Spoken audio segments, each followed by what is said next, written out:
ka dalë në shtyp dhe nga analistët është që Donald Trump po përpiqet në fakt të krijojë një foto-op, pra një rezultat fotoje, që është më shumë një rezultat për t'ja u dhënë, për t'ja u përfaqësuar mbështetësve të tij, sesa është një rezultat i qëndrueshëm që do t'i japi zgjidhje përfundimtare konfliktit, apo do t'i japi zgjidhje përfundimtare pasurimit të uraniumit dhe programit bërtamor iranian. Sepse thelbi ngelet aty. Unë besoj se ngushtica e Hormuzit hirtamon do të hapet. Është e vërtetë që regjimi iranian është përballur, ka vite që është i mësuar të përballet në fakt me sanksione, por gjithsesi dhe ekonomia iraniane nuk e mban dot shumë ende të bllokuar ngushticën e Hormuzit, blokadën që kanë bërë Shtetet e Bashkuara të Amerikës, sepse nuk ka ku të depozitojë dhe naftën dhe gazin dhe vajin që vetë prodhon. Të mos harrojmë që dhe për ekonominë iraniane sot risia e sotme është hapja e një korridori toksor nga ana e Pakistanit, në mënyrë që kamionet e bllokuara të shkojnë nga ana toksore, të mos goditur në mënyrë ekstreme ekonominë e Iranit dhe popullsinë civile. Pra, ngushtica e Hormuzit në një moment do të zgjidhet dhe do të kalojë pas nafjes. Problemi që ngelet është çfarë do të ndodhi me programin bërtamor të Iranit. Këtu ne kemi ende paqartësi, jo vetëm çfarë do të ndodhi, pra për sa kohë Irani do të pranojë që të mos vazhdojë me të bllokojë pasurimin e uraniumit. Edhe në qoftë se e bllokon për 10 vjet, kjo nuk është një zgjidhje, është thjesht një shtyje në kohë. Nga ana tjetër ka paqartësi se sa është goditur, sa është eliminuar nga stoku bërtamor që Irani ka pasuruar deri tani, dhe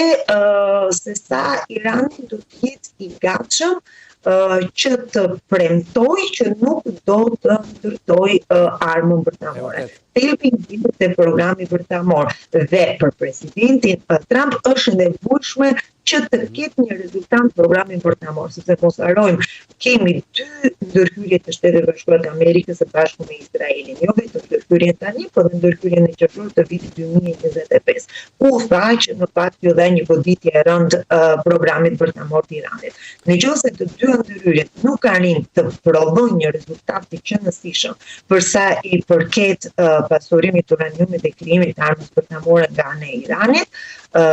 do të thotë që konflikti japur nga presidenti Trump, të paktën ajo që do t'i debatohet dhe në opinionin publik amerikan, ka qenë për asnjë gjë, ka qenë domethënë një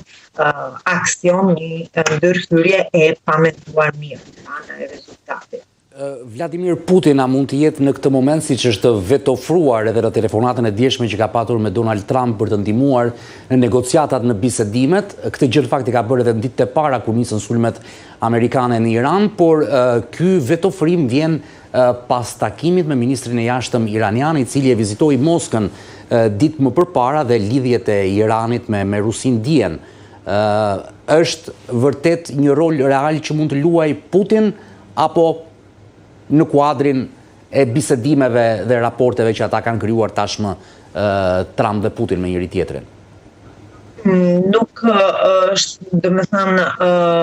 është e ditur tashmë që një nga vendet mike të Iranit, apo konsideruar si vend nga ana e Iranit, është Rusia. Në këtë moment Rusia i ka dhënë vetes rolin e një negociuesi në Kiev, pra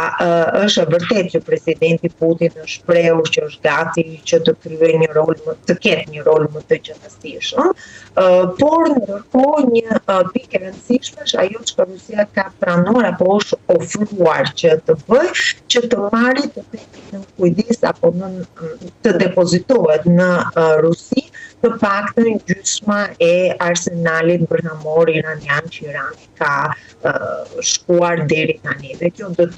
do të krijonte vendosjen e Rusisë si kujdestare në tonëz apo një pale e tretë që ka më shumë kredibilitet, mos e Rusia është një shtet që e zotron armë bërtamore, që ka më shumë kredibilitet në marrëdhëniet ndërkombëtare, duke u krijuar pak superpartes, ndërkohë që shikojmë Kinën nga ana tjetër, që është më e fokusuar tek ana ekonomike, sesa tek të themi përfshirja në këtë debatin të programit bërtamor të Iranit. Kështu që presidenti Putin është ofruar që të luajë këtë rol, duke i dhënë kredibiliteti më të madh qëllimit të paktën të deklaruar të Iranit për të arritur në një rezultat përsa i përket programit bërtamor. E ndërsa ne flasim se çdo të ndodhë në raportet Iran-Shtetet e Bashkuara të Amerikës, duket se replikat debatet në largësi të presidentit Trump me liderët europian do të përkthehen me veprime në praktikë. Donald Trump ka thënë se përveç se po mendon reduktimin e trupave amerikane në Gjermani, mund të ketë dhe hapa të tjerë. Kemi parasysh debatin me Merz, deklaratat e ashpra, por edhe përgjigjet e kancelarit gjerman në adresë të presidentit Trump. Jemi në një betejë në thonjza SBA-Europë. Një marrëdhënie të tensionuara apo të themi jo totalisht miqësore, ashtu siç ne jemi mësuar midis Shteteve të Bashkuara të Amerikës dhe Shteteve të Bashkimit Evropian, shteteve kryesore, Gjermania, Franca, ka disa kohë që janë vendosur të themi në një tension. Jo vetëm që nga ndërhyrja në Iran, por edhe më përpara. Kancelari gjerman ka kritikuar hapur presidentin Trump për linjën që po ndjek në Iran. E kritikoi hapur edhe për sa i përket ndërhyrjes në momentin e parë, pra të themi që nuk ishte kaq i kujdesshëm në daljet e tij politike sa që mund të shohim për shembull përfaqësuesit të Bashkimit Evropian, që ishin shumë më të kujdesshëm. Kancelari gjerman kritikoi Donald Trumpin për ndërhyrjen, ashtu siç e ka kritikuar dhe kryeministri spanjoll. Mos harrojmë që Donald Trumpi përpara se të kishte këtë shkëmbim me kancelarin e Gjerman e ka pasur me kryeministrin spanjoll, ku u shpreh hapur pothuajse në të njëjtat terma që dhe kryeministri spanjoll nuk kuptonte asnjë gjë domethënë nga politika e jashtme. Kancelari gjerman në fakt kundërshtoi dhe linjën e Donald Trumpit në bisedimet me Iranin, ku u shpreh se Shtetet e Bashkuara të Amerikës janë në një pozicion jo të favorshëm në këto momente dhe se Donald Trumpi po bën hapa të tjerë për të arritur në një dispakt për SBA-n në këtë konflikt. Kundërpërgjigje e Trumpit, ashtu si gjithmonë në stilin e tij, ishte përsëri që kancelari se